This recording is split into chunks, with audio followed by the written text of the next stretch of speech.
ආයුබෝවන් අද මම හදන්නේ නෝකෝල් ටිකක්. ඉතින් මම නෝකෝල් ගෙඩි දෙකක් අරන් තියෙනවා. ඊට අමතරව අරන් තියෙනවා ඉතින් වෙනදා වගේම කරපිංචා, රම්පේ, සුදු ලූණු, මේ සියඹලා ටිකක් අරන් තියෙනවා. ඒ වගේම තක්කාලි ගෙඩියක් අරන් තියෙනවා, ලූණු, අමු මිරිස්, ඒ සේරම මම අරන් තියෙනවා. ඉතින් බලන්න මම මේ නෝකෝල් ගෙඩි දෙක අරන් තියෙන්නේ කොලත් එක්ක. ඉතින් අපි මේක පිරිසිදු කරලා සුද්ධ කරලා නෝකෝල් ගෙඩිය කපන්න පුළුවන් විදිහට අරගන්න ඕනේ. ඉතින් මේ නෝකෝල් ගෙඩිය සුද්ධ කරන විදිහක් තියෙනවා. අපි මේ කොළ ටික කපලා සෝදලා පිරිසිදු කරගෙන මේ අමුද්‍රව්‍ය ටිකත් පිරිසිදු කරගෙන බලමු මේ නෝකෝල් ගෙඩිය කොහොමද අපි සුද්ධ කරගෙන කපා ගන්න කියලා. දැන් අපි අපේ අමුද්‍රව්‍ය ටික නම් සේරම සෝදලා පිරිසිදු කරගෙන තියෙන්නේ. මේ රාබ්බු වලේ මං කපලා උඩ කපලා ගත්තා. මෙන්න මෙහෙම මේ ලෙල්ල තියෙනවා මේ වගේ මේ ගෙඩිය උඩින් මේ වගේ ඝනකමට. ඉතින් මේක උයලා තියෙන කට්ටිය ඉන්නත් පුළුවන්, අලුතෙන් උයන්න පුරුදු වෙන ළමයි ඉන්නත් පුළුවන්. ඉතින් මම මේ කියලා දෙන්න මෙන්න මෙහෙම ලෙල්ල මේ පොත්තක් වගේ තියෙනවා. ඒක අයින් කරගන්න ඕනේ. අයින් කරගෙන තමයි අපි මේ උයන්න ගන්නෙ. ඉතින් මේක ටිකක් ඝනකමට තියෙන හින්දා මෙහෙම පිහියක් අරගෙන මේ ඝනකම් පොත්ත මෙහෙම කපලා අයින් කරන්න ඕනේ. සමහර අය මෙහෙම පීල් කරලා මෙහෙම කරලා සුද්ධ කර ගන්නවා. ඉතින් ඊට වැඩි ලේසියි මෙහෙම කරලා මෙහෙම ඇද්දාම ඒ පොත්ත මෙහෙම ගැලවිලා යනවා. ඉතින් ඒ විදිහට මේක ගලවලා අයින් කරගන්න පුළුවන් ඕගොල්ලොන්ට. ඉතින් එහෙම මේක සුද්ධ කරගෙන මේක ආයි නැවත වතාවක් හොද ගන්න. හොදගෙන අපි පිරිසිදු කරගෙන මම මේක කපා ගන්න ඕනේ. ඉතින් මම අද මේක කපා ගන්නෙ කොහොමද, ඒක කොහොමද කරන්නේ කියලා අපි මේක සුද්ධ කරලා සෝදගෙන ඇවිල්ලා බලමු ඊළඟට මේක කපා ගන්න විදිය කොහොමද කියලා. ඕගොල්ලන්ට පේනවා ඇති දැන් මම මේ නෝකෝල් ටික හොඳට පිරිසිදු කරගත්තා. මම ඇත්තටම අද මේක නෝකෝල් ටික අපිට මේ කොලත් එක්කම තමයි මම උයන්නේ. ඉතින් ඕගොල්ලන්ට පුළුවන් මේ කොළ ටික අරගෙන මේ සීන් වෙන්න කපා ගන්න. කපලා ලුණු වතුරයකට වගේ දාන්න. එතකොට මේ නෝකෝල් වල තියෙන අමුතු අර ගඳ වගේ එකයි රසයයි වෙනස් වෙලා යනවා, රසට ගන්න පුළුවන්. ඉතින් මේ වගේ හීනියට නෝකෝල් ටික කපා ගන්න පුළුවන්. ඒ කිසි ප්‍රශ්නයක් නැහැ. ඔයගොල්ලන්ට පිහියක් අරගෙන මේ වගේ කපා ගන්න පුළුවන්. ඉතින් මං අද මගේ අර වාජනයක් තියෙනවා මේ අපේ අමුද්‍රව්‍ය දාලා පොඩි කරගන්න, පොඩියට කපා ගන්න. ඉතින් ඒ වාජනේ යූස් කරලා තමයි මං අද මේ නෝකෝල් ටික කපා ගන්න. ඉතින් මම ඒකට කෙලින්ම දා ගන්නවා කෑලි කීපයකට වගේ කපලා. ඉතින් ඕගොල්ලන්ට එහෙම උපකරණයක් තියෙනවා නම් පුළුවන් ඒක භාවිතා කරලා මේක හදා ගන්න. එහෙම නැති අයට පුළුවන් අර මම පෙන්නපු විදිහට නෝකෝල් ගෙඩිය කපා ගන්න. ඉතින් මේකේ පොඩියට කැපුවාම ඇත්තටම හරිම රසට හදන්න පුළුවන් පොඩියට කැපෙන හින්දා. ඉතින් මම කැමතියි වඩාත් කැමතියි ඒක හදා ගන්න. ඉතින් නෝකෝල් ගෙඩියත් ඕගොල්ලන්ට පුළුවන් මේ සිහින් වෙන්න කපා ගන්න. මේ වගේ පෙති කපලා මේ උපකරණය නැහැ කියලා ප්‍රශ්නයක් නැහැ. ඕගොල්ලන්ට පුළුවන් මේ වගේ සිහින් පෙති කපලා ඊට පස්සේ මේක මෙහි විදිහට චූටි කෑලි වලට කපලා ලුණු වතුරයකට වගේ දාගෙන ගන්න පුළුවන්. ඒකේ කිසි ප්‍රශ්නයක් නැහැ.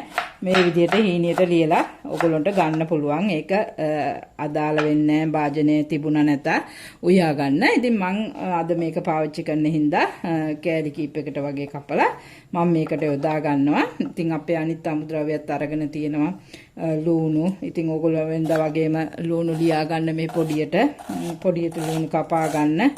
ඒ වගේම මිරිස්, තක්කාලි, ඒ අමුද්‍රව්‍ය ටික මම මෙතන අරන් තියෙනවා. ඒ වගේම සියඹලා ටිකක් අරගෙන තියෙනවා. කරරම්පේ, කරපිංචා. ඉතින් ඒ ටික අපි වෙනදා වගේම ව්‍යංජනයකට දාන විදිහට පොඩියට කපලා අරගන්න. ඒකේ කිසි වෙනසක් වෙන්නේ නැහැ. ඉතින් අපි මේ අමුද්‍රව්‍ය ටික කපාගෙන කරගෙන ඊළඟට බලමු මේ අමුද්‍රව්‍ය ටික දාලා මේ අද ලස්සන නෝකෝල් රසවත් මේ නෝකෝල් ව්‍යංජනය හදන්නේ කොහොමද කියලා.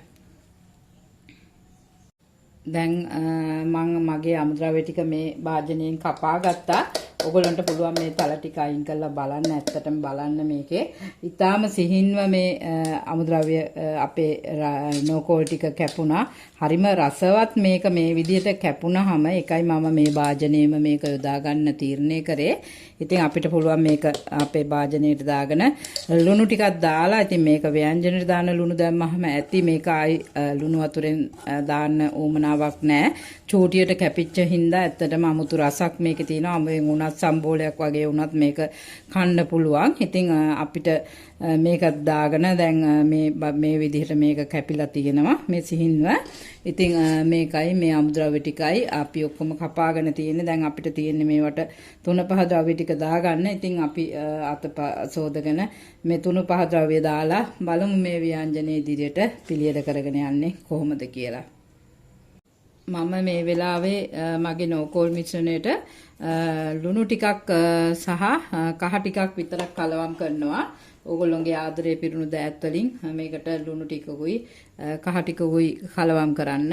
ඒ ඇති කලවම් කරාම ඊට පස්සේ අපිට තියෙන්නේ වාජනයක් ලිපේ තියාගෙන අපේ අමුද්‍රව්‍ය ටික ටෙම්පරාදු කරගෙන ඒකට මේක දාලා මේක හදා ගන්නයි තියෙන්නේ. ඉතින් ඒක කරන්නේ කොහොමද කියලා මම ඕගොල්ලන්ට කියලා දෙන්නම්. ඉතින් ඕගොල්ලෝ මේකට ලුණු ටිකක් කහ ටිකක් දාලා කලවම් කරලා තියාගන්න. ඊළඟට වාජනයක් ලිපේ තියලා ඒකට තෙල් ටිකක් දාලා අපේ මේ අමුද්‍රව්‍ය ටික ටෙම්පරාදු කරගන්න ලෑස්ති වෙමු. අපි දැන් වාජනයක් ලිපේ තියලා තියෙන්නේ රත් වෙන්න. මම මේකට එකතු කරගන්නවා තෙල් ස්වල්පයක්. ඉතින් ඕගොල්ලෝ මේකට කැමති තෙල් ස්වල්පයක් එකතු කරගන්න. ඕගොල්ලන්ට පුළුවන් මේකට මාගරින් හෝ බටර් උනත් ස්වල්පයක් යොදා ගන්න. ඉතින් එහෙම යොදා ගන්නවා නම් ඇත්තටම රසය වැඩි. ඉතින් මම මේ වෙලාවේ යොදාගත්තේ පිරිසිදු පොල් තෙල්. ඉතින් ඕගොල්ලන්ට පුළුවන් පිරිසිදු පොල් තෙල් ටිකක් මේකට යොදා ගන්න. ඉතින් තෙල් ටික පොඩ්ඩක් රත් වුනහම ඕගොල්ලන්ට පුළුවන් මේකට ඉඟුරු සුදු ලුණු ටික දාගන්න.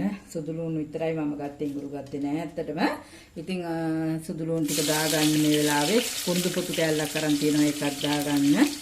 ඊට පස්සේ අපේ රම්පේ කරපිංචා ටික පුළුවන් මේකට දාගන්න. ඊට පස්සේ අපේ ලුණු ටිකත් මේකට දාගන්න. මේකට දාගෙන අපේ අමුද්‍රව්‍ය වලින් තක්කාලි විතරක් ඉතුරු කරගෙන අනිත් සියල්ල දාගන්න. මේ සියඹලා ටිකක් දාගන්න මේ වෙලාවේ. මේ අපේ අනිත් අමුද්‍රව්‍ය සේරම මේ තෙලට අපි දාගන්න ඕනේ. ඉතින් ඕගොල්ලොත් මේක ඕගොල්ලෝ කපා ගන්න ප්‍රමාණය, ඕගොල්ලෝ ගන්න ප්‍රමාණය අනුව ඕගොල්ලෝ ගත්ත අමුද්‍රව්‍ය ටික තෙලට දාගන්න. ඉතින් තෙලට දාගෙන අපි මේක තෙලේ පොඩ්ඩක් ටෙම්පරාදු වෙන්න දෙමු. දැන් ලුණු ටික කරපිංචා ටික පොඩ්ඩක් තෙලේ ටෙම්පරාදු වේගෙන එනකොට අපි මේකට එකතු කරනවා අපේ පහේ වර්ග ටික. කහ ටිකක් එකතු කරා මම. කහ ටිකක් මම නෝකෝල් වලටත් එකතු කරලා තියෙන්නේ. ඒක බලලා මේකටත් එකතු කරන්න. මම 3-5 ටිකක් මේ වෙලාවේ මේකට එකතු කරනවා. ඊට පස්සේ ඔයගොල්ලන්ට පුළුවන් කැමති නම් උඹලකඩ කුඩු ස්වල්පයකුත් මේකට එකතු කරන්න. මම ඒකත් එකතු කරා. ඉතින් රස තමන්ගේ උමනාව අනුව යොදා ගන්න පුළුවන්. ඉතින් මිරිස් කුඩු ටිකක් මම මේකට එකතු කරා. ලුණු අපි දාලා තියෙන හින්දා නෝකෝල් එකට අපි අන්තිමට ලුණු බලලා ලුණු එකතු කරගන්න තියමු. දැන් මේ පහේ ද්‍රව්‍යයත් එක්ක අපේ මේ අමුද්‍රව්‍ය ටික පොඩ්ඩක් ටෙම්පරාදු වෙන්න දෙමු. මේ වෙලාවේ මම මේකට සූදුරු පොඩ්ඩක් එකතු කරනවා. එකතු කළා ඒකත් මේකත් එක්ක ටෙම්පරාදු වෙන්න ඉඩ තියෙනවා. ඒක ඕගොල්ලන්ට බොහොම පොඩ්ඩක් මේකට සූදුරු එකතු කරගන්න පුළුවන්. ඒක කැමති නම් විතරක් එකතු කරන්න. මම උළුහල් චුට්ටකුත් මේකට එකතු කරගන්න. ඒක ඕගොල්ලෝගේ කැමැත්ත අනුව. ඉතින් සමහර අය තිත්තයි කියලා උළුහල් වැඩි හැම ව්‍යංජනෙටම වගේ එකතු කරගන්නේ නැහැ. ඉතින් මම මේකට නම් එකතු කරගත්ත. මේවා හරි රසයි. මේ නෝකෝල් එක මේ පහේ ටික මෙහෙම බැදිලා එකතු වෙනකොට දැන් අපිට පුළුවන් මදක් මේක ටෙම්පරාදු වෙලා එනකොට අපිට පුළුවන් අපේ නෝකෝල් එක මේකට එකතු කරන්න. දැන් ඇති ඇත්තටම පහේ එක ටෙම්පරාදු වුණා. දැන් අපි අපේ නෝකෝල් එක මේ ව්‍යංජනයට එකතු කරමු. අපි මේ නෝකෝල් එකට කහයි ලුණුයි දෙක එකට දාලා තියෙන්නේ. ඉතින් ඒ හින්දා මේක එකතු කරාට පස්සේ ඕගොල්ලන්ට පුළුවන් ලුණු බලලා ලුණු මදි නම් මේකට එකතු කරන්න. ඉතින් මේ වෙලාවේ අපි මේක එකතු කළා හොඳට මේ නෝකෝල් ටික මේ ව්‍යංජනේ කවලම් කරගමු.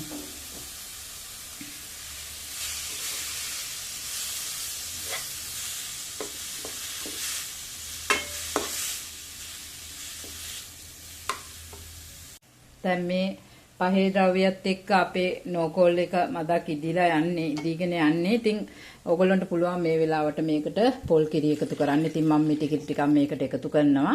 ඕගොල්ලන්ටත් පුළුවන් ඕගොල්ලෝ මිටි කිරි ටිකක් මේකට එකතු කරන්න. දැන් අපිට පුළුවන් මේකේ මිරිස් 3-5 මදි නම් මේ මිටි කිරිත් එක්ක බලලා එකතු කරගන්න. ඉතින් එහෙම බලලා 3-5 මිරිස් මදි නම් ලුණු මදි නම් දැන් මේ රසය බලලා ඉවරලා ඕගොල්ලන්ට පුළුවන් මේක එකතු කරගන්න. ඉතින් මද වෙලාවක් මේක ඉදෙන්න දීලා බලමු අපේ ව්‍යංජනේ කොහොම තියේද කියලා.